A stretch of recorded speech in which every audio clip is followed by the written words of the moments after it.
हाँ जी विवेक, निखिल।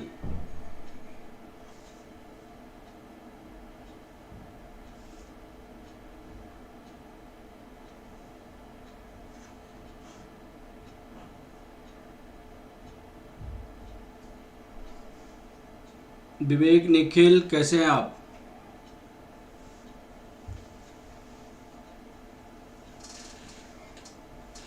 चलिए बेटा, हम आज स्टार्ट करते हैं डिविडेंड पॉलिसी।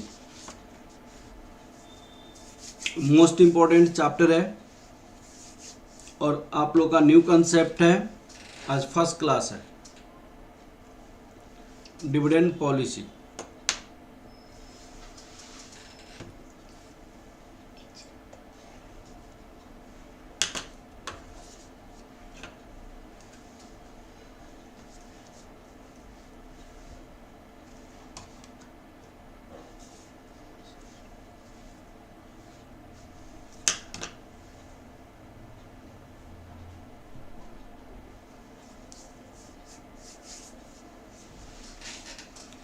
प्रीति, स्नेहा, आप लोगों ने दूसरे पे चैनल पे आ गई है बेटा।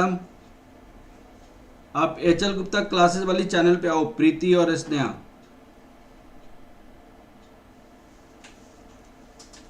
क्योंकि इस पे ना थोड़ा सा ब्रेक होके आएगा, क्योंकि इस पे जवाब भी मैं नहीं देता। थोड़ा सा देर के बाद मैंने इस पे जवाब देना मैं बंद कर दूंगा बेटा। आप उस पे आओ, एच एल गुप्ता क्लासेस पे आओ। डिविडेंड पॉलिसी,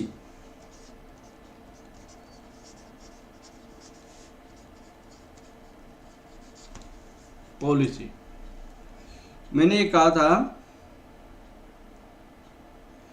डिविडेंड पॉलिसी होता क्या है। प्लीज आप लोग कंसंट्रेट कीजिएगा।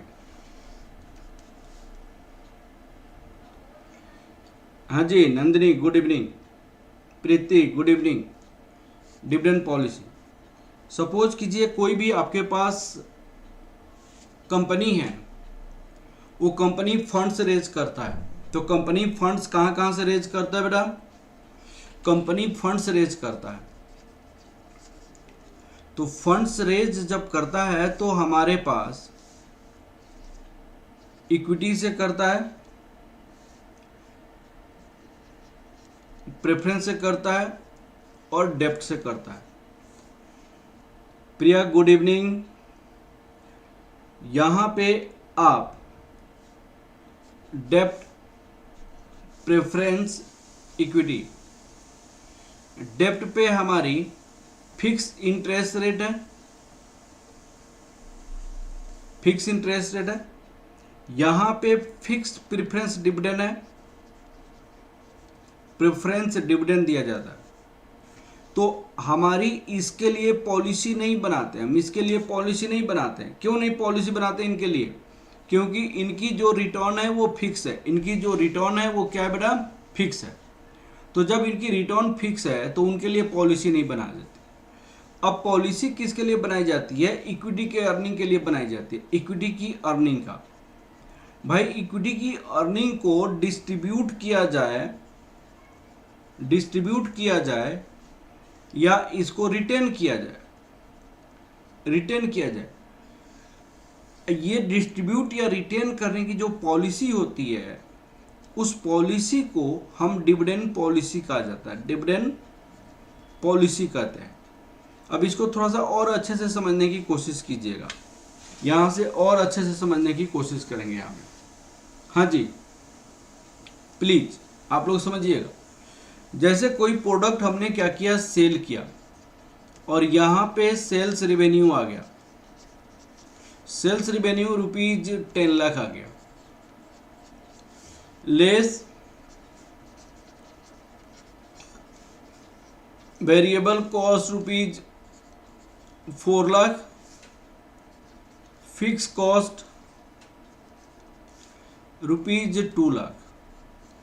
तो इसको कहते हैं अर्निंग फॉर इक्विटी, इसको कहते हैं ईबीआईटी। ईबीआईटी हमारे पास कितना हो गया? यहां पे 4 लाख, लेस इंटरेस्ट हम पेमेंट करते हैं। इंटरेस्ट सपोज कीजिए मैंने 1 लाख इंटरेस्ट पेमेंट कर दिया, तो यहाँ पे अर्निंग बिफोर टैक्स आ गया ₹3 लाख।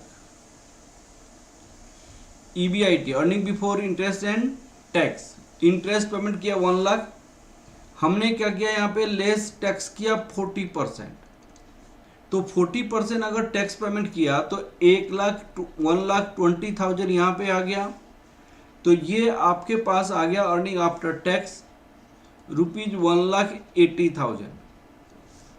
अब मैंने यहाँ पे लेस प्रेफरेंस डिविडेंड पेमेंट किया, प्रेफरेंस डिविडेंड सपोज कीजिए 80,000 मैंने पेमेंट किया, तो यहाँ पे आ जाता है earning for equity. Earning for equity आपको 1 लाख रुपीज हो गया। नंबर ऑफ शेयर आप मान लीजिए, number of equity share suppose कीजिए 10,000 है, तो EPS क्या होगा आपका ₹1 लाख डिवाइडेड बाई 10,000, ये ₹10 हो जाएगा। ₹1 लाख डिवाइडेड बाई 10,000, यह ₹10 हो जाएगा।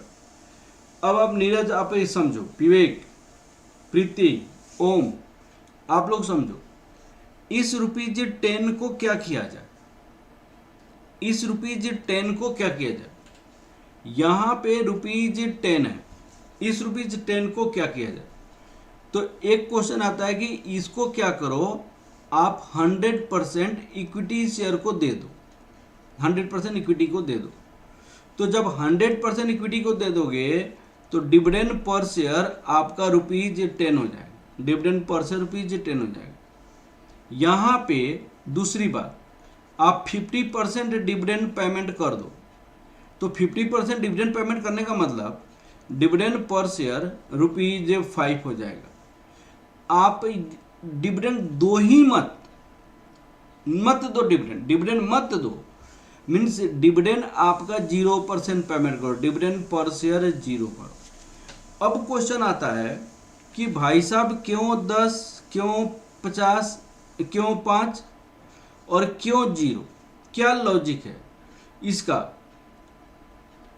तो यहाँ पे 10 रुपया डिविडेंड दिया तो रिटेन कितना किया बताइएगा, रिटेन 0 किया। यहाँ पे रिटेन कितना किया, 5 रुपया रिटेन किया। यहाँ पे रिटेन कितना किया, 10 रुपये रिटेन किया। अब क्वेश्चन आता है कि भाई क्यों, कभी 100% आप डिविडेंड देने के लिए बात करते हो, कभी 50% डिविडेंड देने की बात करते हो, कभी 0% डिविडेंड देने की बात करते हो, ये ऐसे क्यों बोल रहे हो? तो इसकी रीजन क्या है? तो इस सारे का आंसर जो है, ये सारे का जो आंसर है आपको अभी मिलेगा, ये सबका आंसर मिलेगा, वो किस में पढ़ेंगे? डिविडेंड पॉलिसी में स्टडी करेंगे। वो किस में स्टडी करेंगे? डिविडेंड पॉलिसी में स्टडी करेंगे कि भाई ईपीएस का कौन से पार्ट आप डिविडेंड दोगे, ईपीएस का कौन से पार्ट आप डिविडेंड नहीं दोगे, और डिविडेंड दोगे तो क्यों दोगे, और डिविडेंड नहीं दोगे तो क्यों नहीं दोगे। ये सारी की आंसर आपको इस चैप्टर में पढ़ोगे। डिविडेंड दोगे तो क्यों दोगे, और डिविडेंड नहीं दोगे तो क्यों नहीं दोगे, क्या रीजन है, ये सब का आंसर आपको किस चैप्टर में पढ़ते हैं? हम डिविडेंड पॉलिसी में स्टडी करेंगे, डिविडेंड पॉलिसी में स्टडी करेंगे। डिविडेंड पॉलिसी देखिएगा, अगर मान लिया जाए यहाँ पे ₹10 है सपोज कीजिए, तो इसका 2 पार्ट है। एक होता है dividend pay out ratio, dividend pay out ratio माने ईपीएस अगर ₹10 है तो एक होता है डिविडेंड पे आउट रेशियो। इसको रिप्रेजेंट कैसे करते हैं? डीपी रेशियो, ऐसे रिप्रेजेंट करते हैं, इसको रिप्रेजेंट करते हैं डीपी रेशियो। इसको बात को समझिए। अब डिविडेंड पे आउट रेशियो का मतलब डीपी रेशियो हो गया। अब क्वेश्चन ये है कि सपोज कीजिए ये 40% है, इसका मतलब होता है ईपीएस का, इस ईपीएस का हम 40% डिविडेंड पेमेंट करते हैं, तो डिविडेंड पर शेयर आपका कितना हो जाएगा? 40% ऑफ ₹10 ईपीएस का, दैट इक्वल टू ₹4। एक दूसरा पार्ट होता है इसको कहते हैं बी से रिप्रेजेंट करते हैं, इसको कहते हैं रिटेंशन रेशियो कहा जाता है। इसको क्या कहते हैं? Retention ratio. रिटेंशन रेशियो किसे कहते हैं? प्लीज आप लोग देखिएगा, रिटेंशन रेशियो अगर ये 40% डिविडेंड पे आउट रेशियो है तो हमने 60% पैसा रिटेन किया। और रिटेन क्यों किया? हमारे पास मार्केट में इन्वेस्टमेंट की अपॉर्चुनिटी है, हम उसको इन्वेस्ट करने के लिए रिटेन किए। तो आपका यहाँ पे रिटेन अर्निंग कितना हो जाएगा पर इक्विटी शेयर? रिटेन अर्निंग पर इक्विटी कितना होगा? 60% ऑफ ₹10। ये रुपीज कितना हो जाएगा? ये ₹6 हो जाएगा। इसका मतलब अर्निंग का वह पार्ट जो हम डिविडेंड पेमेंट करते हैं उसको कहते हैं dividend pay out ratio. Earning का वह पार्ट जो आपको रिटेन करते हैं उसको कहते हैं retention ratio. Dividend pay out ratio को कैसे रिप्रेजेंट किया जाता है? DP ratio. रिटेंशन रेशियो को कैसे रिप्रेजेंट किया जाता है? बी से रिप्रेजेंट करते हैं। अब क्वेश्चन आता है कि कंपनी क्यों रिटेन करता है? तो कंपनी रिटेन करने का लॉजिक क्या है कि कंपनी के पास मार्केट में इन्वेस्टमेंट करने की अपॉर्चुनिटी है। कंपनी के पास मार्केट में इन्वेस्टमेंट करने की अपॉर्चुनिटी है। उस अपॉर्चुनिटी को एवेल करके उस अपॉर्चुनिटी को मार्केट कैप्चर करना चाहता है कंपनी। कंपटीशन को मीट करना चाहता है कंपनी आपको दूसरे की कंपनी से अपने आप को आगे बढ़ाना चाहता है। कंपनी अपनी market price per share increase करना चाहता है। कंपनी एक्स्ट्रा इनकम कमाना चाहता है, इसीलिए पैसा को क्या करता है? रिटेन करता है। इसीलिए पैसे को रिटेन करता है। तो डिविडेंड क्यों हम पैसा रिटेन क्यों करते हैं? डिविडेंड की पॉलिसी क्यों बनाया जाता है?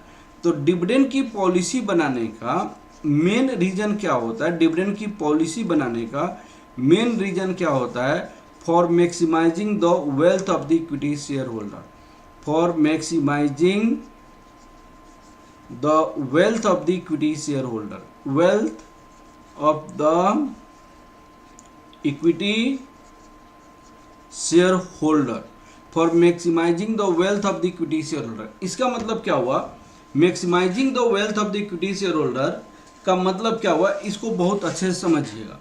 मान लीजिए ये मिस्टर एक्स है, ये मिस्टर एक्स है, इनके पास 20,000 इक्विटी शेयर है। यहाँ पे 20,000 इक्विटी शेयर। अब मार्केट प्राइस पर शेयर 100 है, मार्केट प्राइस पर शेयर 200 है, मार्केट प्राइस पर शेयर आपको इसके पास 10,000 शेयर रख दीजिए ताकि आपको इजी रहेगा। मार्केट प्राइस पर शेयर 500 है। अब बताइएगा मार्केट प्राइस पर शेयर आपको 100 है तो वेल्थ इनका कितना होगा? मिस्टर एक्स का वेल्थ कितना होगा? इस केस में हम इनको वेल्थ, तो आपका इनका wealth 100 rupees into 10,000 equity share, तो ये 10 लाख हो जाएगा। इनका वेल्थ इस केस में कितना होगा? 200 इंटू 10,000 इक्विटी शेयर, इनका वेल्थ 20 लाख हो जाएगा। इसमें वेल्थ कितना होगा बेटा? इसमें वेल्थ कितना होगा? इसमें वेल्थ कितना होगा? 500 इंटू 10,000, इसमें 50 लाख वेल्थ हो जाएगा। तो मेरे कहने का मतलब ये है, ये सारी उनकी वेल्थ है। ये भी वेल्थ है, ये भी वेल्थ है, ये भी वेल्थ है। तो मैं ये कहना चाहता हूँ कि जैसे जैसे market price per share increase करता है वैसे वैसे इन्वेस्टर का वेल्थ भी इंक्रीज करता है। इन्वेस्टर का वेल्थ भी यहाँ पे इंक्रीज किया। हाँ जी, तो यहाँ पे दीपू, विवेक, नीरज, प्रीति, हर्ष, आप लोग प्लीज बताइए वेल्थ का मतलब। स्नेहा बताओ बेटा, आप लोगों ने समझा कि नहीं? प्रीति, प्रिया, नंदिनी बताइए ये वेल्थ समझ आया कि नहीं बेटा? वेल्थ के बारे में मैंने आपको समझाया, वेल्थ समझ आया कि नहीं आपको? प्लीज बताइए। वेल्थ क्लियर हो गया? तो आपका wealth market price per share increase करता है, इसीलिए वेल्थ आपका इंक्रीज करता है। हाँ जी, अब देखिएगा, मैं एक बात बताया, देखिएगा यहाँ पे मान लो डिविडेंड पर शेयर को 3 नाम से पुकारा जाता है, 3 नाम से पुकारा जाता है। यहाँ पे dividend per share divided by EPS into 100, एक मैंने बोला dividend per share divided by MPS into 100, dividend per share divided by face value into 100, face value into 100। अब देखिएगा इसका नाम क्या होता है, इसका नाम क्या होता है और इसका नाम क्या होता है, इसको प्लीज समझने की कोशिश कीजिएगा। इसको कहते हैं, इसका नाम होता है dividend pay out ratio, dividend pay out ratio, इसको कहते हैं डिविडेंड पे आउट रेशियो। भाई इसका नाम क्या होता है, डिविडेंड यील्ड, इसको कहते हैं डिविडेंड यील्ड। ये क्या होता है, डिविडेंड रेट, डिविडेंड रेट कहा जाता है। इसका मतलब अगर डिविडेंड की परसेंटेज, अगर डिविडेंड की परसेंटेज अगर ईपीएस पे निकाला जाए, अगर डिविडेंड की परसेंटेज हम ईपीएस पे निकाल रहे हैं तो उसको कहते हैं डिविडेंड पे आउट रेशियो कहते हैं। अगर डिविडेंड की परसेंटेज ईपीएस पे निकाला जाए उसको कहते हैं डिविडेंड पे आउट रेशियो। अगर डिविडेंड की percentage market price per share पे निकाला जाए उसको क्या कहते हैं, डिविडेंड यील्ड। अगर डिविडेंड की परसेंटेज फेस वैल्यू पे निकाला जाए, फेस वैल्यू पे निकाला जाए उसको कहते हैं डिविडेंड रेट। तो हमारे पास 3 चीजें आता है, dividend pay out ratio, dividend की परसेंटेज फेस वैल्यू पे, डिविडेंड यील्ड, डिविडेंड यील्ड। बताइए डिविडेंड यील्ड, डिविडेंड की परसेंटेज मार्केट प्राइस पे, डिविडेंड रेट, डिविडेंड की परसेंटेज फेस वैल्यू पे। ठीक है, तो ये चीजें बताइए आप लोग को समझ आया कि नहीं आया बेटा? प्रीति, नंदिनी, प्रिया, निखिल, हर्ष, बताइए, नीरज, ओम, बताइए बेटा आप लोग को समझ आया कि नहीं आया?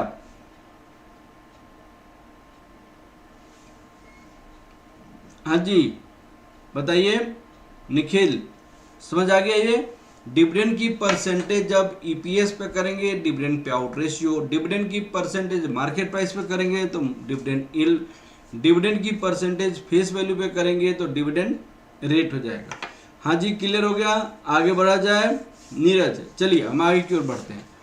अब मैं आपको एक बात बताता हूँ, डिविडेंड में आपका 2 टाइप का थ्योरेटिकल पॉइंट होता है। एक तो होता है डिविडेंड इरिलीवेंट।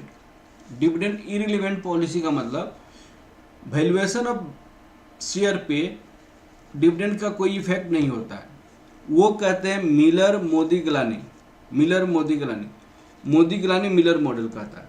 अब सुनिएगा डिविडेंड रिलीवेंट थ्योरी क्या कहता है। डिविडेंड रिलीवेंट थ्योरी ये कहता है कि डिविडेंड की पॉलिसी के कारण वैल्यू डिपेंड करता है। तो वैल्यू डिपेंड करता है वो कहता है वाल्टर्स मॉडल, और दूसरा क्या कहता है, गॉर्डन्स मॉडल कहता है। तो ये सारे के बारे में एक एक करके मैं आप लोग को समझाऊंगा। डिविडेंड किस किस बातों पे डिपेंड करता है, डिविडेंड कौन कौन से फैक्टर्स है जिस पे इफेक्ट करता है, टाइप्स ऑफ इंडस्ट्री पे इफेक्ट करता है, ऑनरशिप ऑफ स्ट्रक्चर पे, एज ऑफ कारपोरेशन पे, एक्सटेंट ऑफ शेयर डिस्ट्रीब्यूशन पे, शेयर होल्डर एक्सपेक्टेशन पे, लीवरेज पे, फ्यूचर फाइनेंशियल रिक्वायरमेंट पे, बिजनेस की साइकिल पे, चेंजेस इन गवर्नमेंट पॉलिसी पे, प्रॉफिटेबिलिटी पे, taxation policy, trends in a profit, liquidity, inflation, legal and control of objective, ये सब पे आपको डिविडेंड की पॉलिसी इफेक्ट करता है। ये आप लोग माइंड में रखिएगा। अब आपको मैं एक एक करके मैं सारी चीज़ें जो मैंने बोला है उसको लिखवा देता हूँ। लिख लीजिए बेटा प्लीज, लिखो तो। दीपू, निखिल, ओम, नीरज, नंदिनी, प्रिया, विवेक, आप लोग लिखो डिविडेंड पॉलिसी क्या होता है बेटा, प्लीज इसको लिखो। डिविडेंड पॉलिसी यहाँ पे दिया हुआ है, प्लीज लिखो। It is a policy made for distribution of EPS. एक बार पढ़ो तो बेटा, it is a policy made for, हालांकि मैं स्लाइड सेंड कर दूंगा लेकिन फिर भी देखो, it is a policy made for distribution of EPS. Dividend policy is made for maximisation of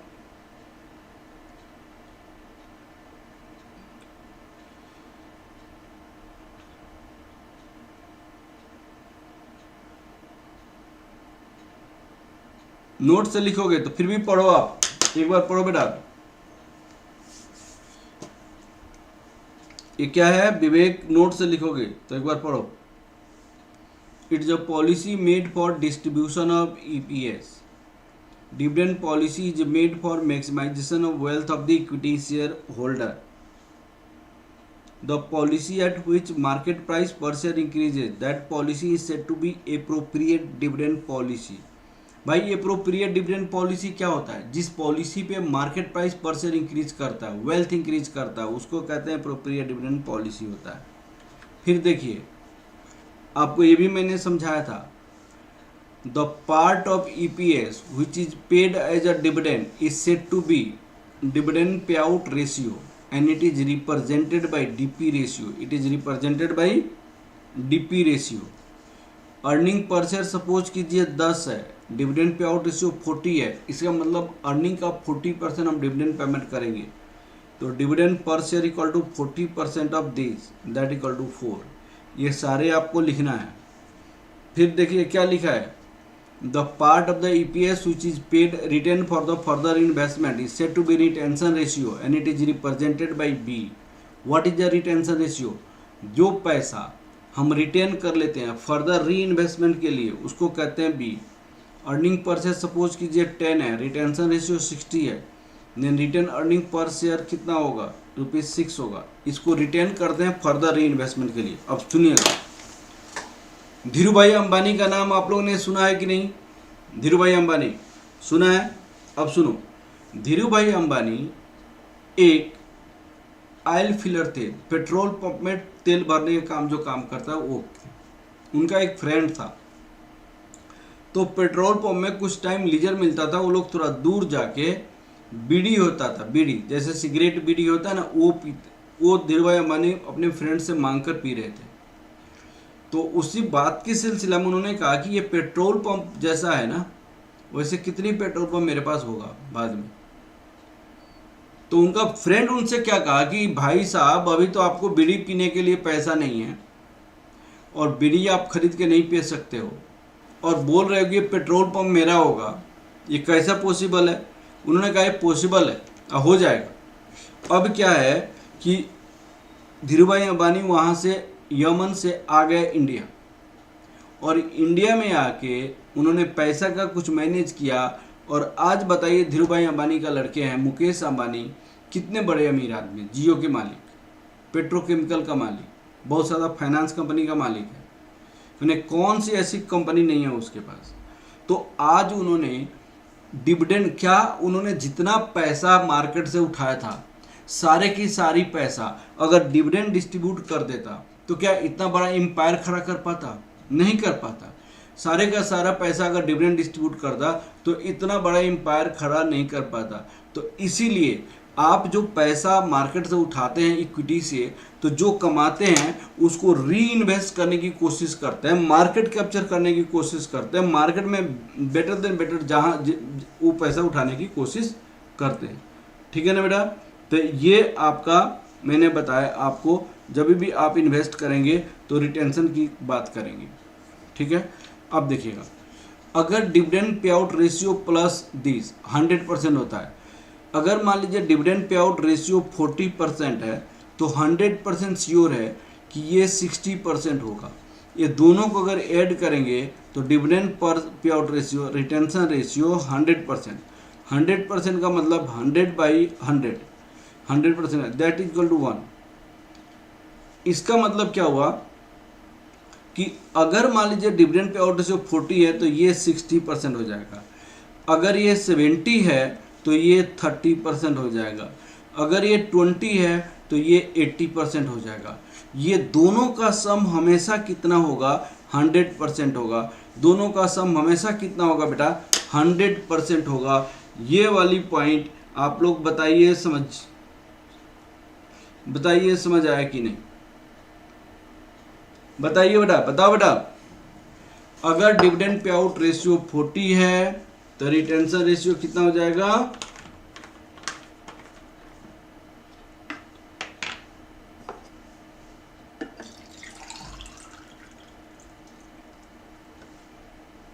हाँ जी, इंजूरियस फॉर हेल्थ, सिगरेट पीना इंजूरियस फॉर हेल्थ। अब चलो आगे बढ़ते हैं।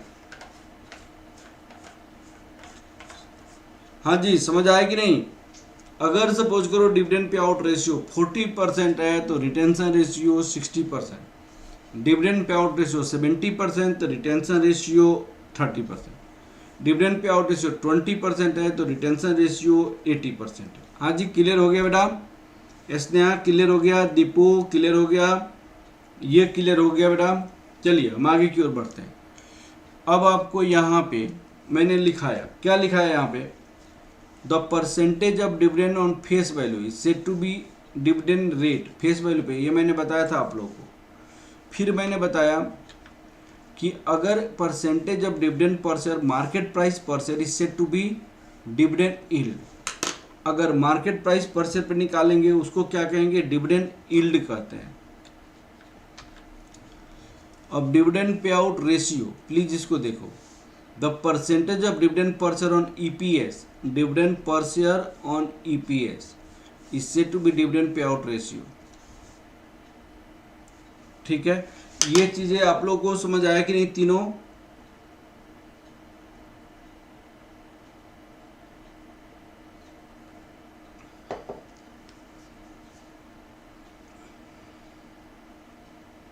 हाँ जी, ओम क्लियर हो गया, स्नेहा, प्रिया, नंदिनी बताइए डिविडेंड पे आउट रेशियो समझ आ गया? आगे की ओर बढ़ते हैं बेटा। अब सुनिएगा, एक मोस्ट इंपॉर्टेंट पार्ट है, उसको हम लोग समझिए।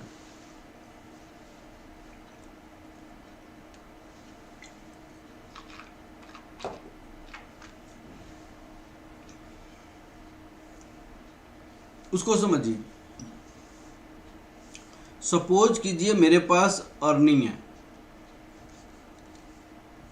₹20 लाख, उसमें आपने डिविडेंड पे किया 12 लाख, रिटेन्ड अर्निंग क्या हो गया?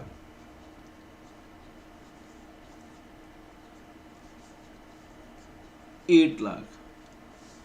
कंपनी इस पैसे को शेयर होल्डर को दे दिया, ये 12 लाख रुपए को शेयर होल्डर को दे दिया, ये 12 लाख रुपीज को शेयर होल्डर को दे दिया कंपनी। आप लोग प्लीज समझिए, ये 12 लाख को शेयर होल्डर को दे दिया। अब प्लीज इसको समझने की कोशिश कीजिएगा, ये 12 लाख शेयर होल्डर को दिया तो शेयर होल्डर इस पैसे को इन्वेस्ट करेगा,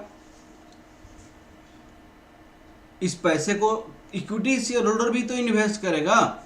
मान लो इक्विटी शेयर होल्डर पैसा 12% पे इन्वेस्ट करते हैं, 12% पे इन्वेस्टमेंट की अपॉर्चुनिटी है कंपनी के पास। अब इस बात को समझिए, उन्होंने कहा कि भाई ये पैसा कंपनी ने तो उनको नहीं दिया, ये पैसा कंपनी ने उनको नहीं दिया, तो इक्विटी शेयर होल्डर क्या कहेगा उनको? इक्विटी शेयर होल्डर क्या कहेगा? इक्विटी शेयर होल्डर उनको क्या कहेगा? अरे यार, तुम ये कंपनी को कहेगा ये तुम पैसा मुझे दिया होता तो इस पैसे को भी मैं 12% पे इन्वेस्ट करता, इस पैसे को भी मैं 12% पे इन्वेस्ट करता कि नहीं करता?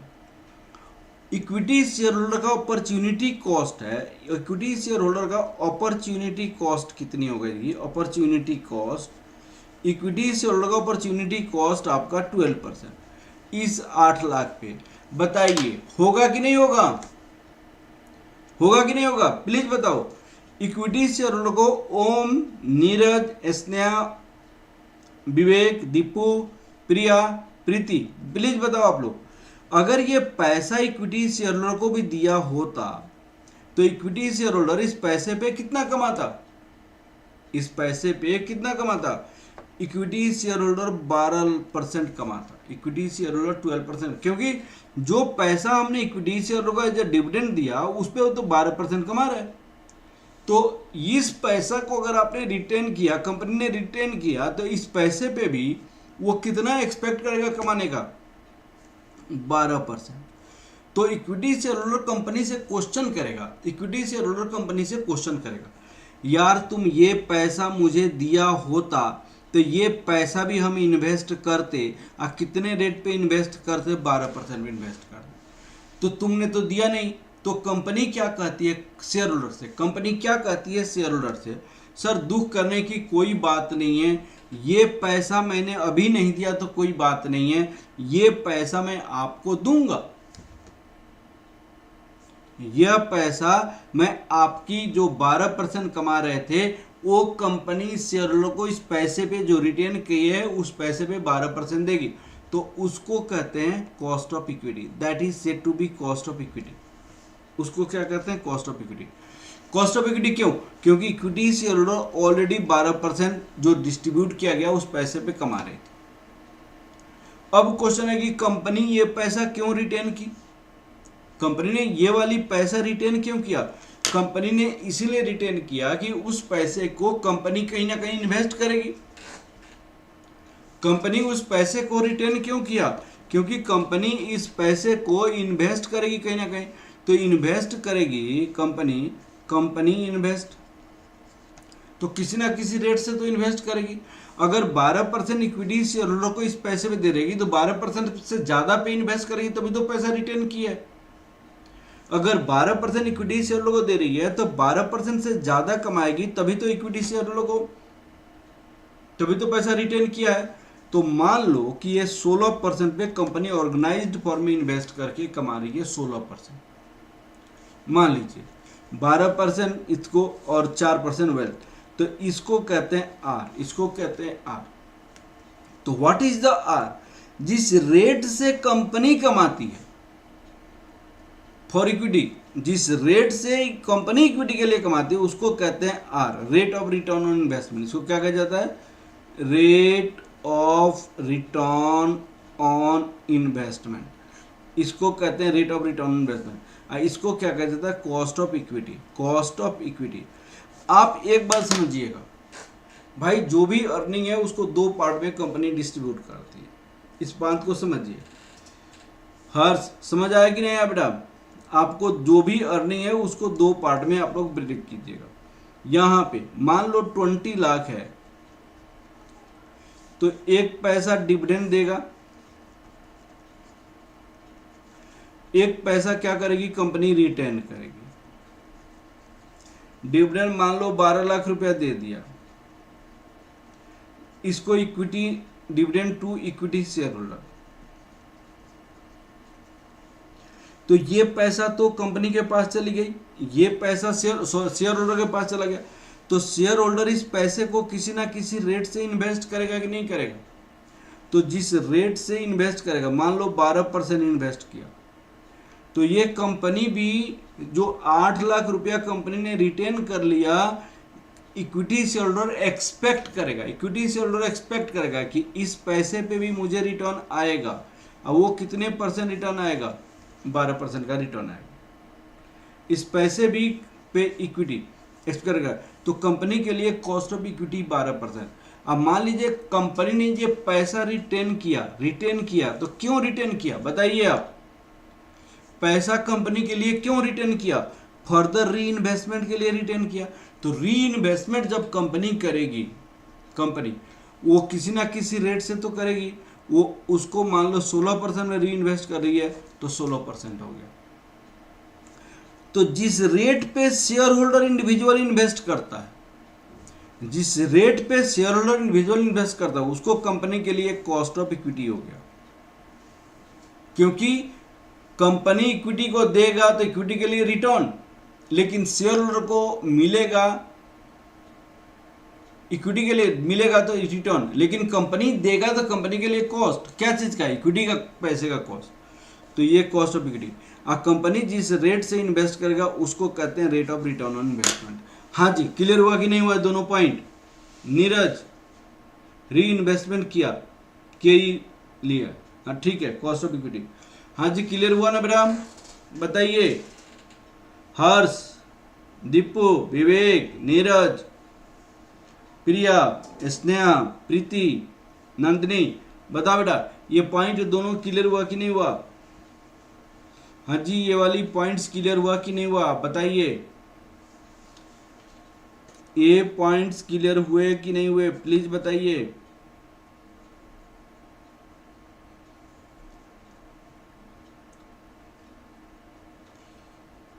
सारे क्लियर हो गए।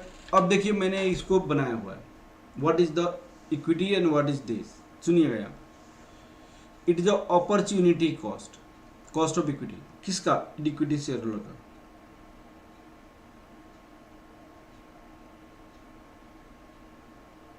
एग्जैक्टली जो रिटेंशन के पैसे पे शेयर होल्डर जिस रेट से एक्सपेक्ट करता है उसको कॉस्ट ऑफ इक्विटी कहते हैं, that is the cost of equity. ठीक है, मैंने एग्जाम्पल लिया बेटा, एग्जाम्पल लिया प्रीति, कैसे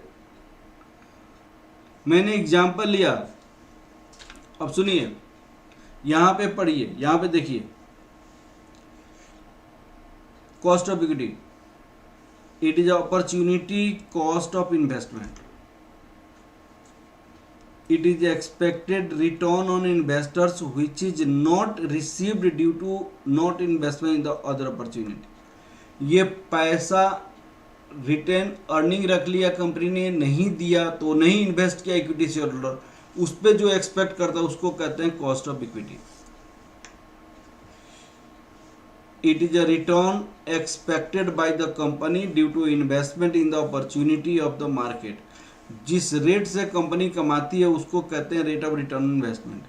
are equal to earning divided by investment, earning divided by investment into 100। ठीक है, अब देखिएगा कॉस्ट ऑफ इक्विटी का क्या क्या फॉर्मूला होता है प्लीज देखिए। Cost of equity is calculating the following formula, K equal to dividend per share divided by market price per share. ये मैंने कॉस्ट ऑफ कैपिटल में ऑलरेडी समझाया हुआ है। K equal to earning per share, K equal to growth में D1 P0 plus जी। ये चीज़ें मुझे समझाने की जरूरत नहीं है, ऑलरेडी मैंने पहले समझा चुके हैं कॉस्ट ऑफ कैपिटल में। हाँ जी बताइए बेटा, समझ आया कि नहीं?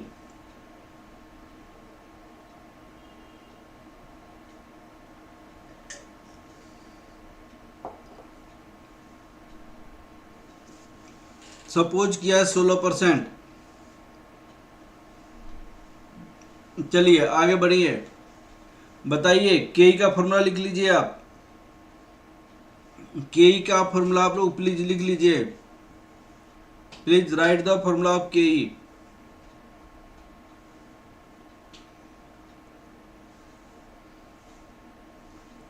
के फॉर्मूला को लिख लो।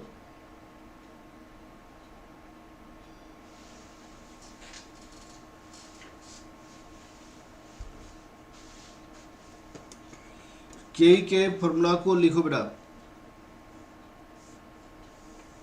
सुबह की क्लास आप लोग मैनेजमेंट अकाउंटिंग का क्यों नहीं अटेंड करते हो? मैनेजमेंट अकाउंटिंग की क्लास बहुत जरूरी है। देखिए 3-4 चैप्टर है मैनेजमेंट अकाउंटिंग में और 50 नंबर का है। एफएम बहुत ज़्यादा है 50 नंबर का। एफएम में भी कैपिटल बजटिंग है, वर्किंग कैपिटल है, रेशियो एनालिसिस है, फंड्स फ्लो, कैश फ्लो, बहुत टॉपिक है। लेकिन 4 ही चैप्टर कॉस्टिंग में आपको 50 नंबर का है, तो वो भी इम्पोर्टेंट है, उसको अटेंड करो बेटा, बहुत अच्छे से करो। लेकिन इस बार क्वेश्चन कॉस्टिंग का टफ पूछा है, इसीलिए आपको हर एक एंगल से क्वेश्चन करना पड़ेगा। तो ये वाली समझ आ गई बेटा आप लोगों को? हाँ जी क्लियर हो गया? दीपू ओके, आगे बढ़ा जाए। देखिए हमें इस चैप्टर में मॉडल्स ऑफ डिविडेंड पॉलिसी पढ़नी है। तो मॉडल ऑफ डिविडेंड पॉलिसी क्या क्या होता है? Walter's model, Gordon's model, Modigliani Miller model, residual model, Lintner model, ये आपको इंपॉर्टेंट मॉडल्स है, ये आपको स्टडी करनी है। प्लीज आप लोग लिखिए क्या क्या स्टडी करनी है, ये सारे मॉडल्स को लिखिए। कौन कौन सा मॉडल स्टडी करनी है? Walter's model, Gordon's model, Modigliani Miller model, residual model, Lintner's model. Please लिखो तो बेटा आप लोग, ये सारी मॉडल्स स्टडी करनी है आप। Models of dividend policy, these are the models of dividend policy. कौन कौन सा है? Walter's model, Gordon's model, Modigliani Miller model, residual model, Lintner's model. Please आप लोग पढ़ेंगे। आप लिखिए।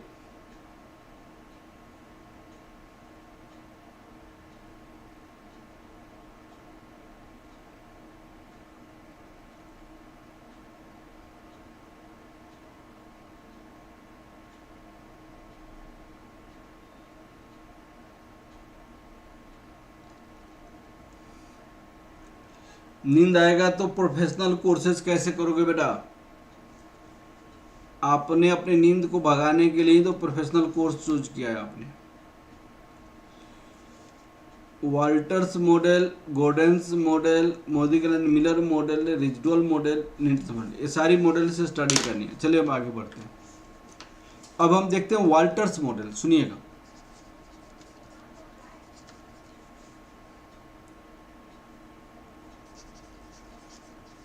मॉडल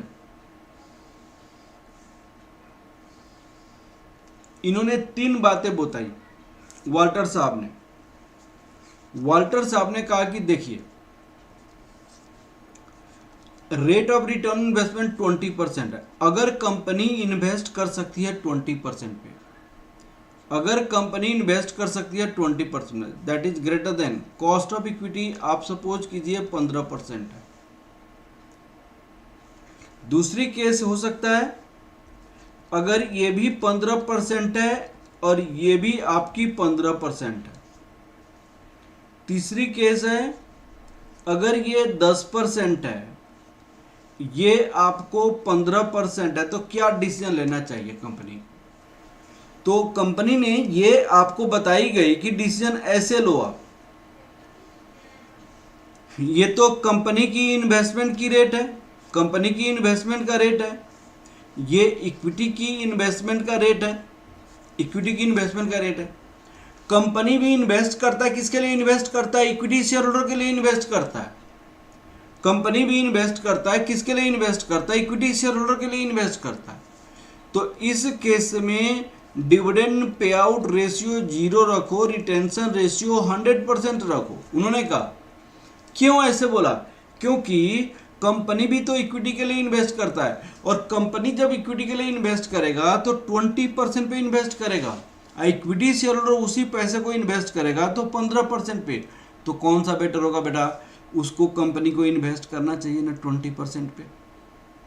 तो इसीलिए डिविडेंड दो मत, सारे का सारे पैसे रिटेन करो, अभी 20% पे इन्वेस्ट करो इस केस में। और ये वाला केस उन्होंने क्या बताया कि इन different level whether dividend is paid or dividend is not paid, it does not make any difference, कोई डिफरेंस नहीं करता है। क्यों डिफरेंस नहीं होता है? क्योंकि कंपनी भी 15% पे भी इन्वेस्ट करता है और शेयर होल्डर भी 15% पे इन्वेस्ट करता है, शेयर होल्डर भी 15% में इन्वेस्ट करता है। तो इसलिए ये क्या होता है? इन डिफरेंट लेवल हो जाता है, this is in different level. फिर दूसरा होता है R = 10%। अगर कंपनी इन्वेस्ट करता है 10% पे, शेयर होल्डर एक्सपेक्ट करता है, शेयर होल्डर किस रेट से एक्सपेक्ट करता है? 15% पे। तो भाई कंपनी के पास एबिलिटी नहीं है, कंपनी आपको इन्वेस्ट करता है 10% पे, शेयर होल्डर एक्सपेक्ट करता है 15% पे, तो आप क्यों शेयर होल्डर के पैसे को कंपनी रोकेगा? भाई उस केस में डिविडेंड पे आउट रेशियो आप 100% मान लो और रिटेंशन रेशियो आप 0% मानो। रिटेंशन रेशियो आप क्या मानो? 0 मानो इस केस। तो आपको फिर से आपको समझना पड़ेगा, इसको कहते हैं ग्रोथ कंपनी। इसको कौन सा कंपनी कहा जाता है? Growth company. इसको कहते हैं नॉर्मल कंपनी, इसको कहते हैं डिक्लाइन कंपनी। ये डिक्लाइन कंपनी के पास इन्वेस्टमेंट करने की अपॉर्चुनिटी ही नहीं है। ये ग्रोथ कंपनी हो गया, ये नॉर्मल कंपनी हो गया, ये डिक्लाइन कंपनी हो गया। ठीक है, तो किस पे आपको 100% डिविडेंड पे आउट करना चाहिए? जब rate of return on investment is lower than cost of equity, तो dividend pay out ratio 100%, retention ratio 0। जब दोनों बराबर हो, तो इसको कहते हैं इंडिफरेंट लेवल। इंडिफरेंट लेवल का मतलब चाहे आप इन्वेस्ट करें चाहे इन्वेस्ट नहीं करें, कोई फर्क नहीं पड़ता। जब आपको rate of return investment high हो और कॉस्ट ऑफ इक्विटी कम हो, तो उसको कहते हैं growth company. Dividend pay out ratio इस केस में जीरो होना चाहिए, रिटेंशन रेशियो 100% होना चाहिए। हाँ जी विवेक,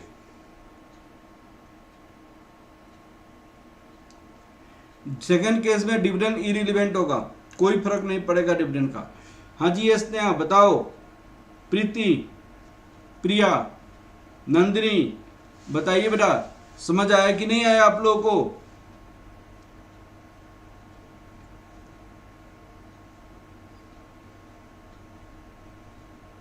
थर्ड केस में कंपनी डूब जाएगी, कंपनी सारी पैसा रिटेन करेगी नहीं, शेयर होल्डर का पैसा कहेगी भाई ले जाओ पैसा। थर्ड केस में शेयर होल्डर को इन्वेस्ट करने का दे कंपनी ले जाओ।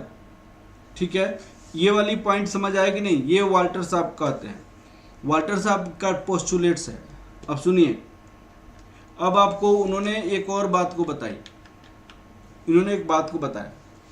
क्या बात को बताई उनको समझने की कोशिश करो। यहाँ वाल्टर साहब ने कहा देख भाई, कोई शेयर होल्डर यहाँ पे इन्वेस्ट करता है, यहाँ पे इन्वेस्ट करता है, उसको मार्केट प्राइस आता है। ये पैसा यहाँ पे फर्स्ट ईयर में ईपीएस आपने कमाया 10 रुपया, डिविडेंड दिया 6 रुपया, आपने ईपीएस माइनस डीपीएस 4 रुपया। ये 4 रुपया कंपनी ने क्यों बचा लिया बताइएगा?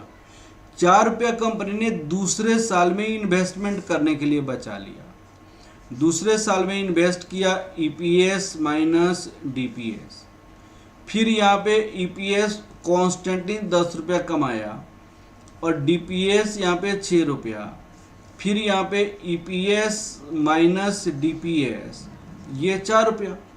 तो 4 रुपया कंपनी ने फिर बचाया तो तीसरे साल में इन्वेस्टमेंट करने के लिए बचाया। किस रेट से? कंपनी जिस रेट से इन्वेस्ट करेगा उसको आप ये कहा जाता है।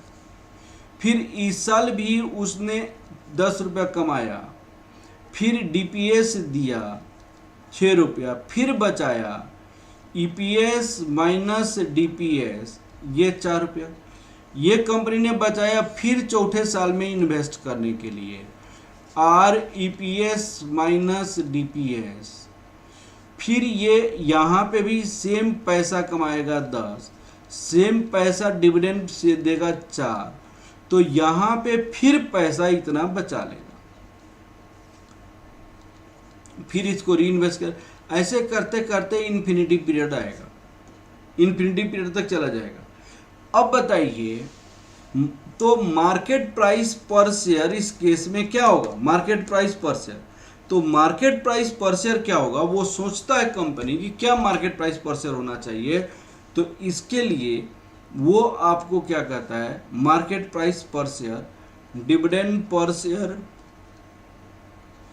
ये जो शेयर होल्डर को मिलेगा, दूसरी शेयर होल्डर को ईपीएस माइनस डीपीएस ये भी मिलेगा, लेकिन इस पे उसकी कमाई मिलेगी, कमाई रेट कमाई मिलेगी। ये तो मिल ही रही है, इसको तो हाथ में आ रहा है शेयर होल्डर को, लेकिन इसकी कमाई मिल रही है, तो ये हर एक साल मिल रही है।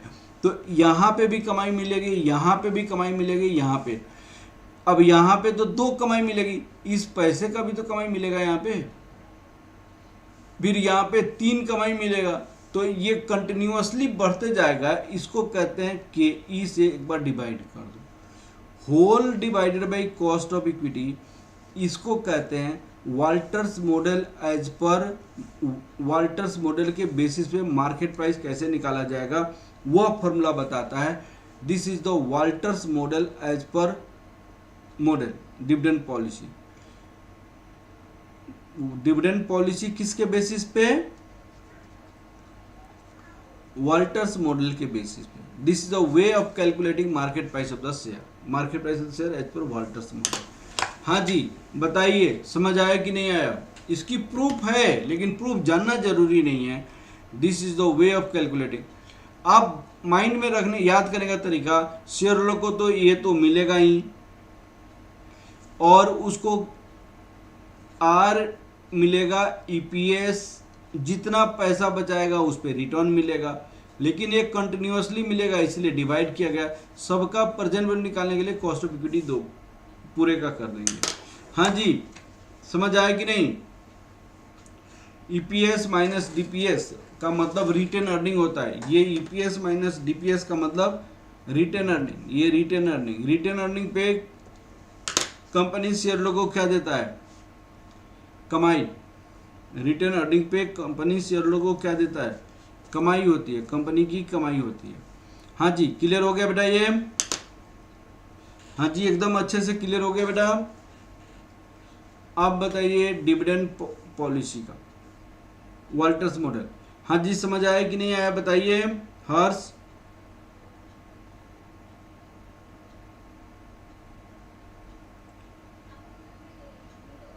इसमें हर एक साल एजम्पशन होता है, इसकी एजम्पशन होती है। अब इसको सारे को आप लोग लिखिएगा यहाँ पे। उन्होंने क्या कहा, प्लीज इसको देखिए। एज पर वाल्टर्स मॉडल,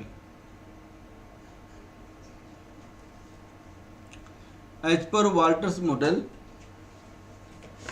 यहाँ पे देखो बेटा, इन्होंने कहा as per Walters model,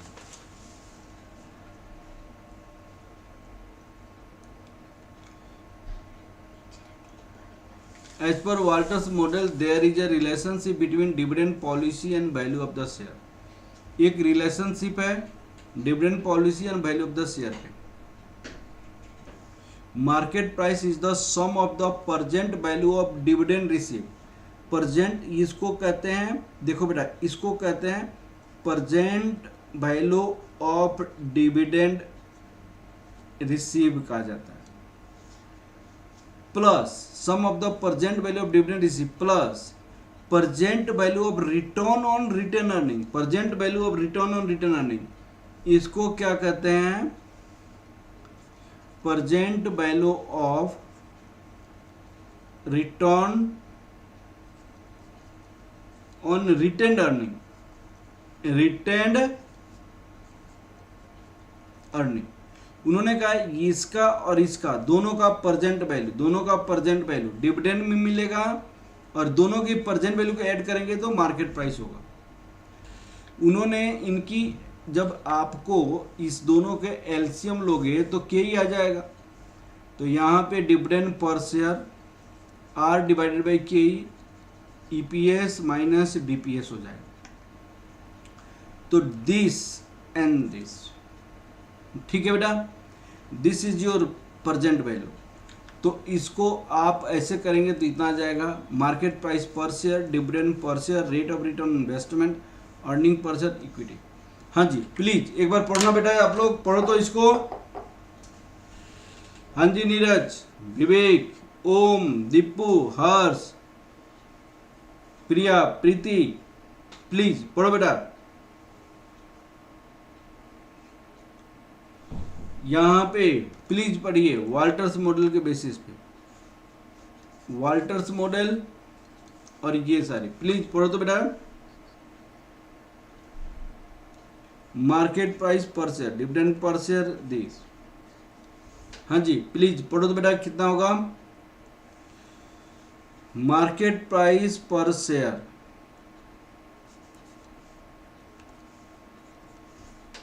this. हाँ जी, समझ पढ़िए तो प्लीज। आप लोगों ने पढ़ लिया, ये आगे बढ़ा जाए। इन्होंने क्या कहा? रिलेशनशिप बिटवीन डिविडेंड पॉलिसी और वैल्यू ऑफ द फर्म, ये दोनों में रिलेशन है, वाल्टर साहब कहते हैं।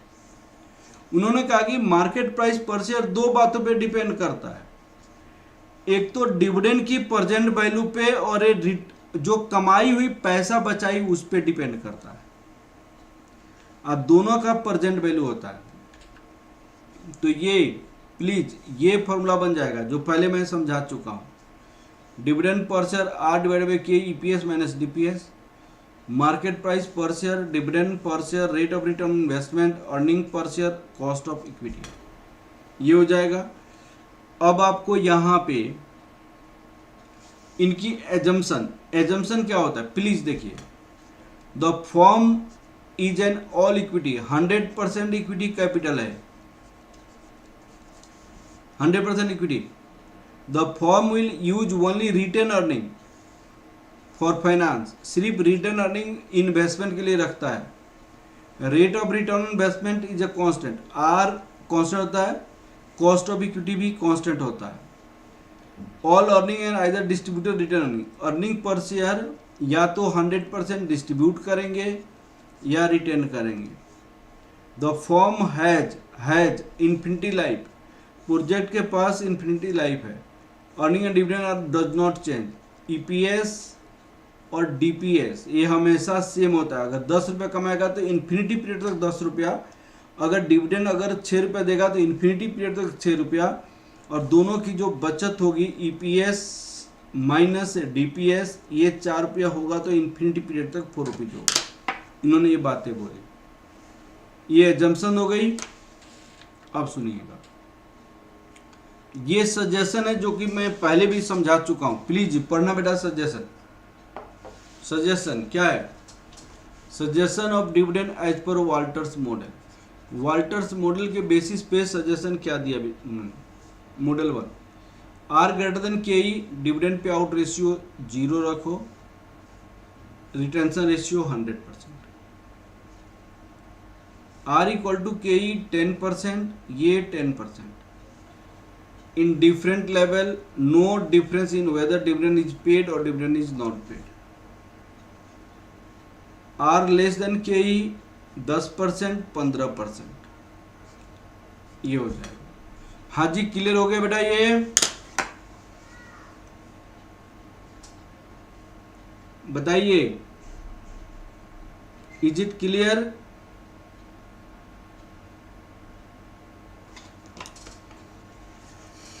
हाँ जी, क्लियर हो गया?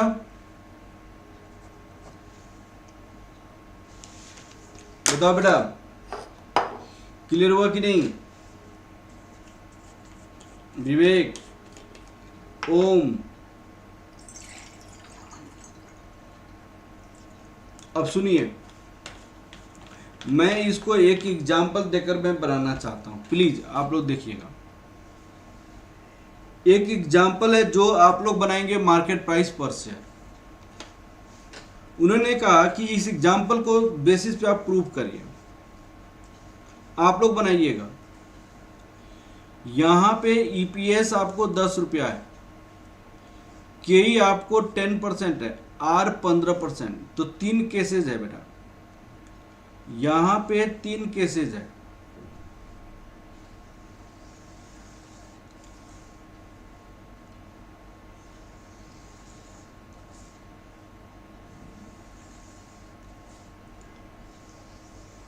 तीन केसेस को प्लीज समझने की कोशिश करेंगे। एक केसेस क्या है? R equal to 15%, greater than cost of equity 10%। Cost of equity R equal to 10%, equal to cost of equity 10%। R less than R equal to 5%, less than cost of equity 10%। अब ये तीनों cases में आपको market price per share निकालनी है। आप खुद बताइएगा मार्केट प्राइस पर शेयर का क्या फॉर्मूला होता है? Dividend per share are divided by K E, EPS minus DPS whole divided by K E. This is the formula, आप बताइए, ईपीएस हमारी 10 रुपया है, तो डिविडेंड पे आउट रेशियो 0 है, तो डिविडेंड पर शेयर कितना होगा? 0 होगा। ईपीएस हमारी 10 रुपया है, डिविडेंड पर शेयर कितना हो जाएगा, यहाँ पे ₹5 हो जाएगा। ईपीएस 10 रुपया, डिविडेंड पे आउट रेशियो 100%, तो डिविडेंड पर शेयर कितना हो जाएगा, आपको 10 हो जाएगा। अब आपको मार्केट प्राइस पर शेयर निकालनी है। अब आप लोग को काम शुरू होता है, ये फॉर्मूला यूज करना है, ये वाली फॉर्मूला यूज करनी है। यहां पे मार्केट प्राइस पर शेयर कितना होगा, सारी इंफॉर्मेशन दिया हुआ है। डिविडेंड 0 है, 0.15, 0.10, ये 10 माइनस 0 होल डिवाइडेड बाई 0.10। क्या आप मार्केट प्राइस निकाल सकते हैं कि नहीं निकाल सकते हैं? आप लोग प्लीज ये तीनों केसेस की मार्केट प्राइस निकालिए। यहां पे मार्केट प्राइस निकालिए, यहां पे मार्केट प्राइस निकालो तो बेटा आप लोग प्लीज कैलकुलेट करो तो आप लोग मार्केट प्राइस। हाँ जी, विवेक, हर्ष, दीपू, स्नेहा, प्लीज बताओ बेटा।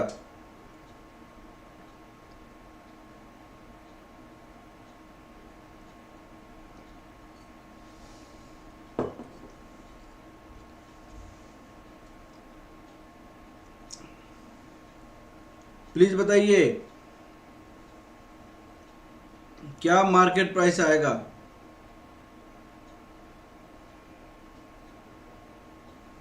नीरज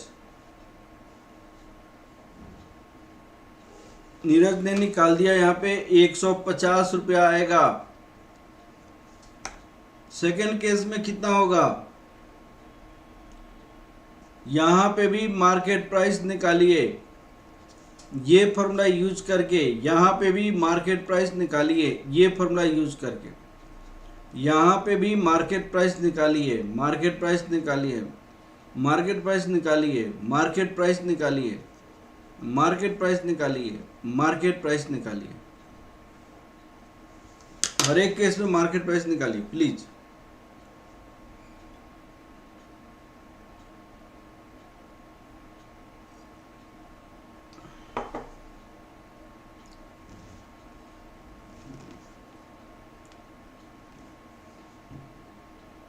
हाँ जी, विवेक ने भी 150 निकाल दिया। और बाकी बच्चों निकालो आप लोग। स्नेहा कहाँ पे हो, प्रीति, प्रिया, मार्केट प्राइस निकालो।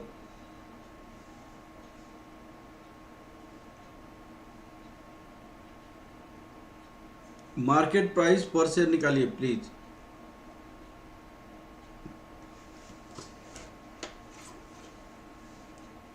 यहां पे कितना होगा, यहाँ पे 5 plus 0.15, 0.10, 10 minus 5 whole divided by 0.10। उसी तरह यहाँ पे 10 plus 0.15, 0.10, 10 minus 10 whole divided by 0.10। यहाँ पे 100 हो जाएगा, यहाँ पे 125 हो जाएगा। हाँ जी, बहुत अच्छा। यहाँ पे 100, यहाँ पे 100, यहाँ पे 100, ये सब जगह 100 होगा। यहाँ पे 100, यहाँ पे 75 और यहाँ पे 50। ऐसे आएगा मार्केट प्राइस पर शेयर। इसको आप लोग निकालो आप लोग, इतना ही आंसर आएगा।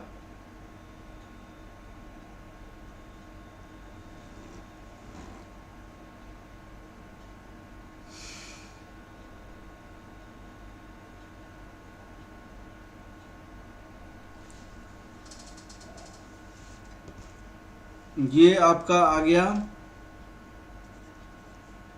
ये आपका आ गया और ये आपका आ गया। हाँ जी, क्लियर हो गया बेटा।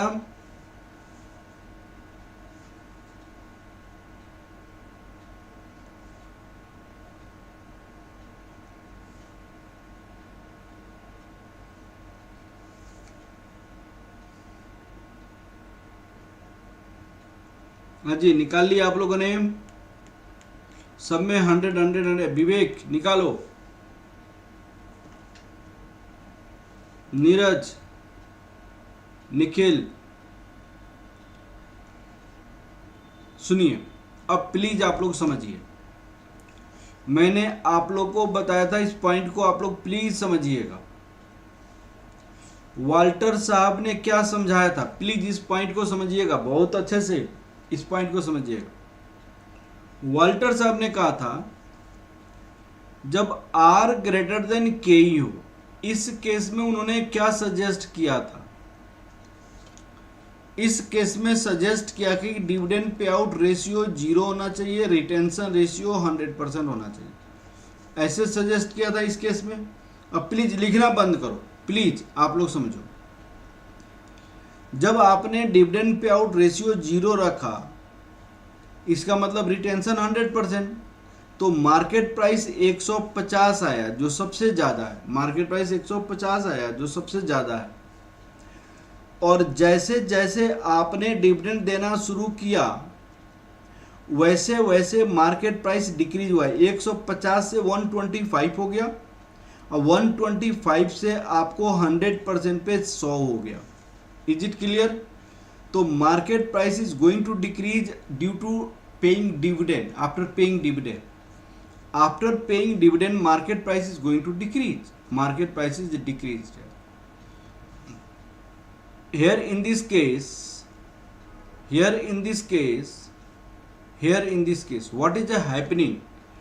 अरे यार, मेरी चैनल में, यूट्यूब चैनल सब्सक्राइब नहीं, 5000 सब्सक्राइबर नहीं पहुंच पा रहा है, आपको 10-12 सब्सक्राइबर बाकी है। आप लोग अपने फ्रेंड की मोबाइल लेकर सब्सक्राइब कर दो यार HL गुप्ता क्लासेस को, कि 5000 हो जाए। आज ही सब्सक्राइब कर देना बेटा, आप लोग अपने फ्रेंड्स का मोबाइल लेकर, अपने फैमिली वाले का मोबाइल लेकर सब्सक्राइब कर दो, ताकि वो 5000 अभी पहुंचना चाहिए, 10-12 बाकी है, 10 करीब बाकी है। तो यहाँ पे उन्होंने क्या कहा था कि चाहे डिविडेंड पेमेंट करें चाहे डिविडेंड पेमेंट ना करें, चाहे डिविडेंड पेमेंट करें चाहे डिविडेंड पेमेंट नहीं करें, वैल्यू ऑफ द फॉर्म हमेशा क्या होता है, सेम होता है। यहाँ पे बोला था, तो यहाँ पे भी 100 है, यहाँ पे भी 100 है, यहाँ पे भी 100 है, तो ये तीनों में आपकी 100 100 100 हो गया। क्यों? इंडिफरेंट लेवल हुआ कि नहीं, कोई फर्क नहीं पड़ा। जब R equal to 5 less than, जब लेस होता था, यहां पे वाल्टर साहब ने क्या कहा था कि भाई डिविडेंड पे आउट रेशियो 100% करो और रिटेंशन रेशियो आप 0 रखो। तो डिविडेंड पे आउट रेशियो 100% में मार्केट प्राइस सबसे ज्यादा है, और यहां पे मार्केट प्राइस जैसे जैसे आपने रिटेन किया है मार्केट प्राइस कम होता गया है। यहां पे रिटर्न किया मार्केट प्राइस और कम हो गया, यहां पे 100% रिटर्न किया मार्केट प्राइस और कम हो गया। आप बताइए, वाल्टर साहब ने जो यहां पे सजेस्ट किया था, ये वाली इस एग्जांपल से प्रूफ हुआ कि नहीं हुआ? ये एग्जांपल प्रूफ हुआ कि नहीं हुआ? निखिल, नीरज, प्रीति, विवेक, ओम, प्लीज बताओ बेटा, ये सारी बातें प्रूफ हुई कि नहीं हुई? बताइए आप लोग, ये सारी बातें प्रूफ हुआ कि नहीं? नीरज, निखिल, प्रीति, विवेक, ओम, ये सारी पॉइंट्स आपका क्लियर हुआ कि नहीं हुआ बेटा? प्लीज बताइए आप लोग। एकदम क्लियर हो गया? एकदम अच्छे से क्लियर हो गया? कोई प्रॉब्लम नहीं है? आगे की ओर बढ़ा जाए। अब सुनिए, यहां पे मैंने आपको ये टेबल बनाने के लिए कोशिश किया था। आप लोग एटलीस्ट टेबल बना लो, और टेबल बना के मार्केट प्राइस पर शेयर सारी केसेस में निकालना। यहां पे मार्केट प्राइस पर शेयर क्या फॉर्मूला होता है इस केस में? Dividend per share R divided by KE, EPS minus DPS whole divided by KE। आप सब पे मार्केट प्राइस निकालना, और सारे मार्केट प्राइस निकाल के उनकी वैल्यू को निकालना। बताइए, ये निकाल सकते कि नहीं? टेबल बना लो बेटा, कम से कम ये टेबल बना लो आप लोग, टेबल बना लीजिए प्लीज, ऐसी टेबल बना लीजिए आप लोग, प्लीज बनाइए टेबल।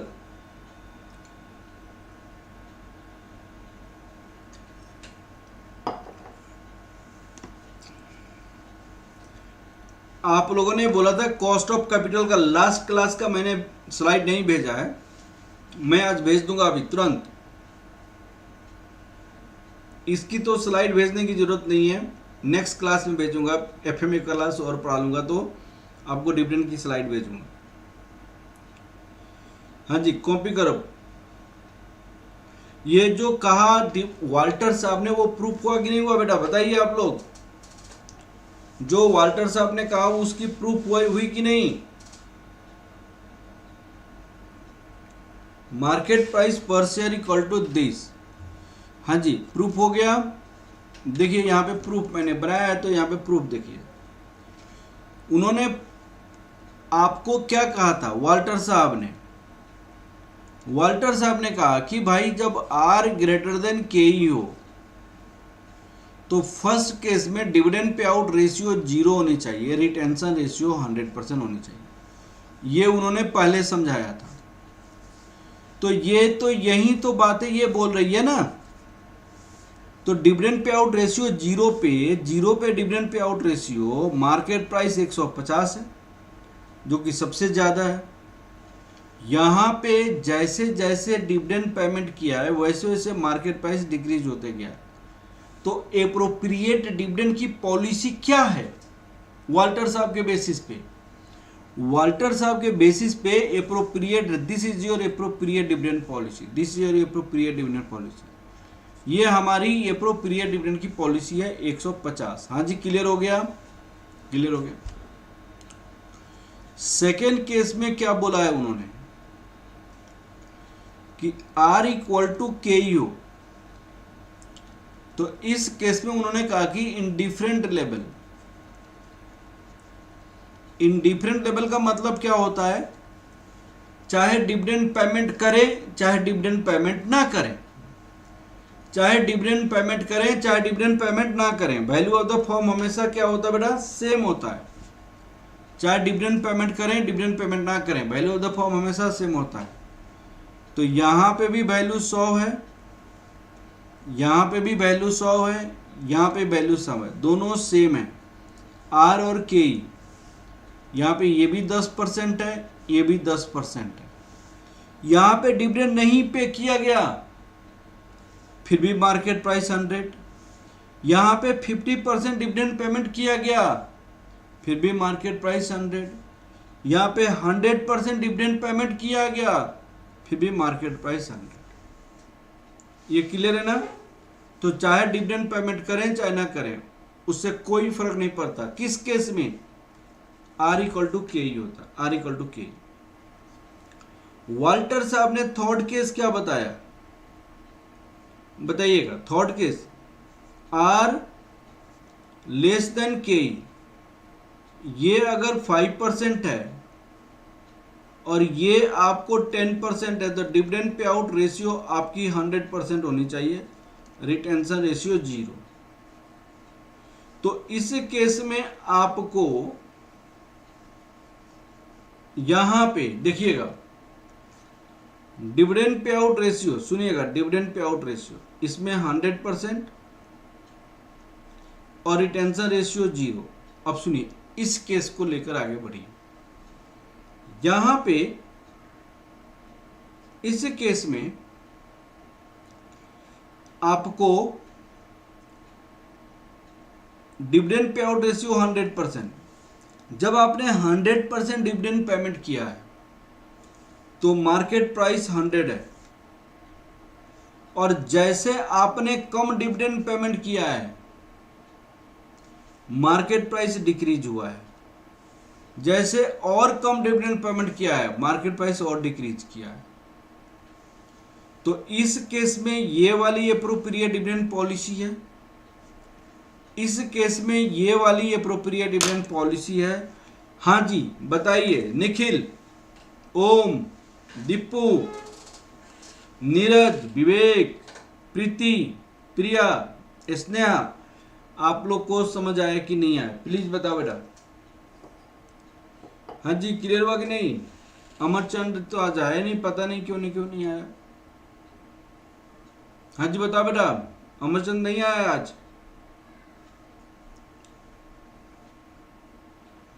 हाँ जी, क्लियर है कि नहीं है बेटा? प्लीज बताइए। ये कंसेप्ट आप लोगों को क्लियर हुआ कि नहीं हुआ? प्लीज बताओ बेटा। हाँ जी, क्लियर हो गया। नेक्स्ट क्लास में हम इस पे और भी बहुत सारे क्वेश्चंस करेंगे। आप लोग प्लीज मेरा चैनल सब्सक्राइब कर दो, 5000 से ज्यादा कर दो सब्सक्राइबर। और मेरी आप लोग ऐप, जो HL गुप्ता क्लासेस का ऐप था, आप लोग डाउनलोड करो। अब मटेरियल मैं व्हाट्सअप नहीं करूंगा। अब मैं आपको मटेरियल व्हाट्सअप नहीं करूंगा, मैं अपनी ऐप पे रख दूंगा। आप लोग को वहां से डाउनलोड करना पड़ेगा फ्री ऑफ कॉस्ट।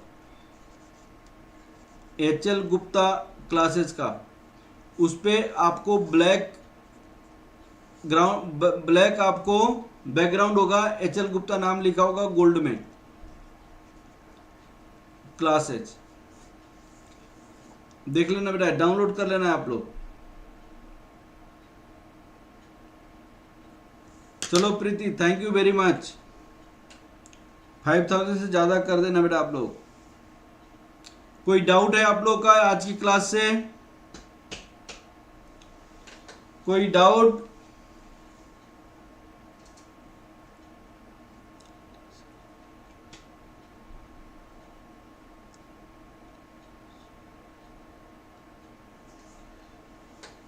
अरे प्लेलिस्ट पे जाना बेटा। ओके बेटा, okay, thank you very much.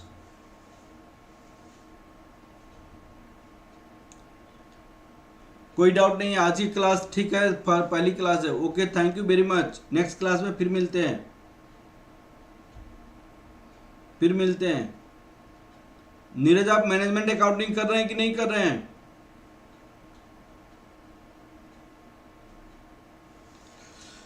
सुबह मैनेजमेंट अकाउंटिंग के लिए आप लोग प्रेजेंट होना। कल से मैंने इस प्रीवियस ईयर की क्वेश्चन कराऊंगा। Okay, good night, good night, good night, फिर मिलते हैं हम। ओके।